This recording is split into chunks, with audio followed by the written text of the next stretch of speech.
Ada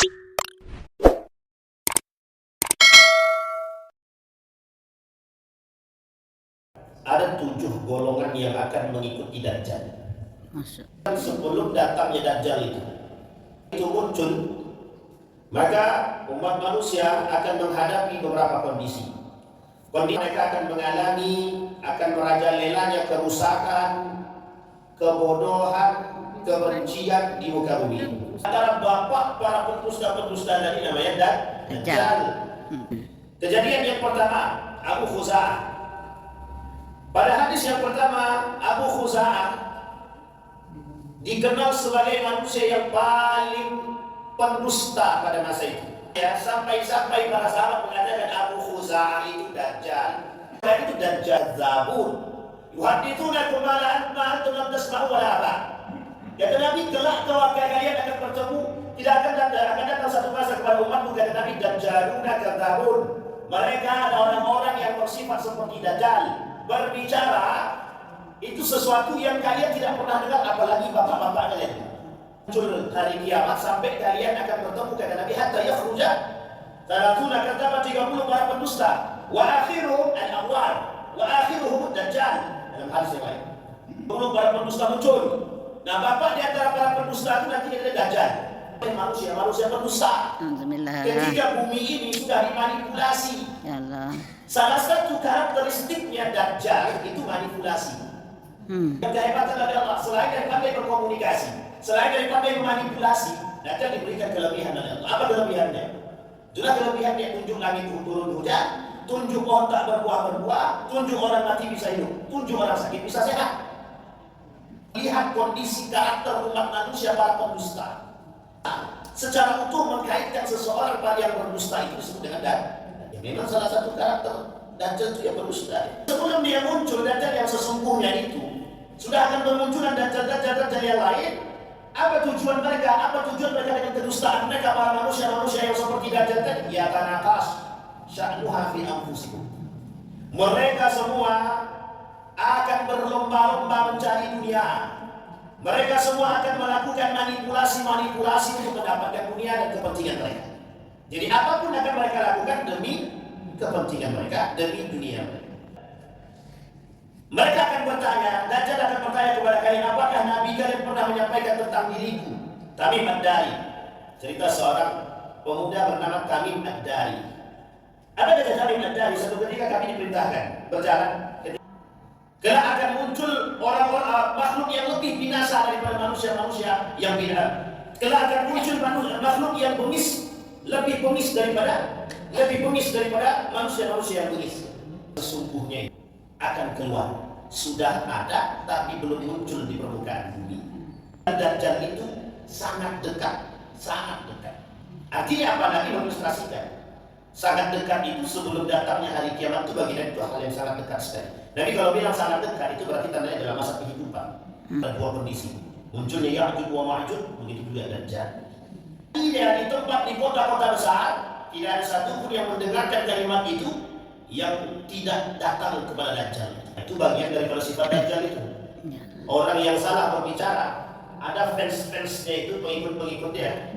Sedangkan dia salah tetap betul bagi fansnya itu. Nah itu sama tuh Pak. Dajjal itu kayak gitu nanti. Saking hebatnya Dajjal itu, orang-orang pun itu bisa terpedaya dengan Dajjal, bisa terpedaya dengan yang kebodohan, kebencian, kemaksiatan dan lain sebagainya merajalela. Kita lihat, ini hadis banyak yang berbicara tentang kebodohan di akhir zaman itu. Apa? Bukan bodoh dalam istilah tidak berilmu. Mereka berilmu tapi mereka bodoh. Tapi seperti orang yang tidak berilmu. Lagi orang itu salah, tahu dia, tapi dia tak katakan itu. Dia tak lakukan demikian. Dia memaki umat muslim, hukumnya haram, fasik, munafik, tahu dia hukumnya. Tapi kenapa dilakukan oleh manusia? Berkelahi cemburu, tapi dia buat juga. Nah, itu namanya. Ketika seseorang itu berilmu, itu pada hakikatnya ilmu yang dia miliki harusnya mampu membuat diri dia itu berakhlak. Ilmu yang tinggi itu sudah cukup, tapi dengan akhlak yang baik. Tanpa harus dibarengi dengan akhlak. Jadi mau seperti apapun tingkah laku dia, mau seperti apapun ketidakbaikan akhlak dia, itu kalau ilmu dia tinggi, itu tidak menjadi persoalan.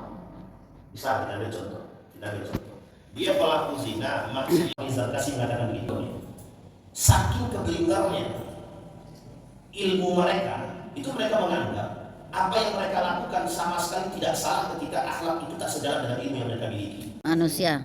Artinya apa? Akhlak itu fitrah atau sunnah? Fitrah. Fitrah. Itu berakhlak itu begitu. Mereka cerdas, mereka katakan ilmu itu bebas nilai. Sehingga ketika ilmu bebas nilai, kalau ilmu tak mempengaruhi akhlak dia, berarti tidak ada masalah. Islam sesungguhnya ilmu itu mesti dibarengi dengan aksiologi. Apa ilmu itu bernilai. Kita ngaji, dapat ilmu ngaji, ilmu tajwidnya. Ada nggak kira-kira ilmu yang terikat dengan Al-Quran tadi? Ada. Ilmu manafi', ilmu daripada manfaat Al-Quran itu sendiri. Kalau kita mengkaitkan hal itu disebabkan ulah tangan manusia itu sendiri, kata Allah dalam Al-Quran, betul. Kehancuran satu kaum itu disebabkan ketidakberakhlakan satu kaum. Harusnya beradab. Kalau tak ada adabnya, kira-kira ada tak peradaban itu? Tidak ada. Itu bahasanya tamadun. Nah, ini kalau kita kaitkan lagi, lebih panjang lagi berlaku dalam sejarah itu. Tamadun itu artinya beradab dan peradaban. Madinah itu disebut dengan Madani, kota peradaban. Adab kapan? Setelah Nabi datang. Setelah turun Islam. Coba kalau tak turun Islam, memang kita tidak mengenal Tuhan.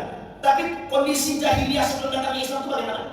Yang kaya harus kaya, yang miskin ya udah miskin. Dajjal muncul, yang saya sampaikan tadi itu terjadi terlebih dahulu. Merajalelanya kemaksiatan, kemungkaran dan lain sebagainya. Nah sekarang, siapa saja nanti akan menjadi pengikut Dajjal? Dajjal yang pertama, Yahudi. Timur akan minta tolong tanduk setan. Timur itu tanduk setan. Orang-orang yang akan melakukan kerusakan. Muncul pada masa Utsman bin Affan, pada masa baginda Nabi Muhammad SAW. Muncul pada masa Ali bin Abi Thalib, Utsman bin Affan. Yang berbicara tentang Yahudi di daerah timur, lebih tepatnya berada di Irak, masuk kawasan Irak. Apakah yang disebut Nabi dalam hadis tadi itu Syiah atau Yahudi tersebut? Dalam riwayat yang lain disampaikan, karena yang menjadi pengikut daripada Dajjal kata Nabi Yahudi, lebih kurang 70.000 pengikutnya. Irak di daerah timur yang dianggap sebagai munculnya konflik. Satu sen dibunuh di mana? Di sini. Fitnah di mana? Di situ. Ali di apalagi selain di fitnah di situ. Pengkhianat Utsman siapa? Situ juga. Pengkhianat Abu Bakar paling mayoritas di situ juga.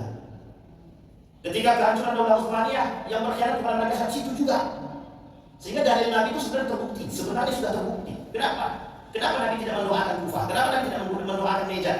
Menjadi persoalan lagi adalah apakah Najd itu di Saudi ataukah Najd itu di Irak atau di Irak? Menjadi para pemberontak akan muncul para orang-orang yang mohon maaf tidak berakhlak. Khawarij, Syiah perusak agama Islam dia.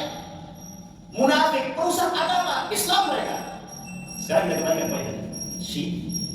Yahudi. Karena Nabi salah satu di antara pengikutnya adalah Yahudi.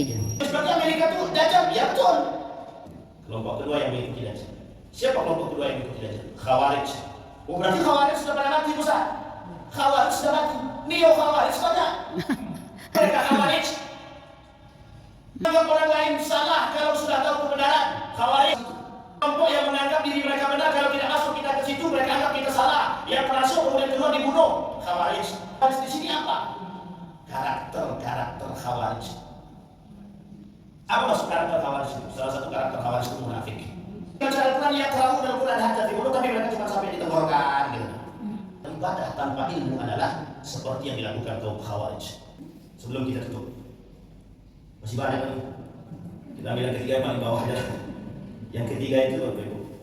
Sebenarnya ini poinnya poin yang terakhir, tapi saya angkat di nomor 3 gitu. Waktunya. Yang ketiga itu pengikut hawa nafsu. Ilmu sekalipun ya, kalau dia mempertuhankan hawa nafsu dia, mereka akan terpedaya kan. Kalau kalau mengkaji, kalau dia memaparkan tentang ahlul hawa, oh di situ tidak ada habisnya.